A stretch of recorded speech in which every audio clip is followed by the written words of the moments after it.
Babalelwa kwisixhenxe abaqatsi abazimeleyo abaza kungenela unyulo lomasipala basemakhaya kumasipala iMogalakwena. Abaqatsi abathi bazaqinisekisa ukuba abahlali kule ngingqi bafumana inkonzo ezingundoqo.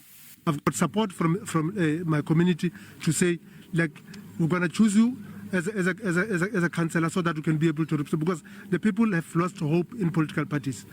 Kwelinye icala umbutho osandula ukusekwa iDikgatlong Independent Forum eBuckley West eMntla-Koloni uthi ziyazisanda ingxaki zabahlali bale ngingqi. Lo mbutho nawo uthembisa abahlali ngotshintsho.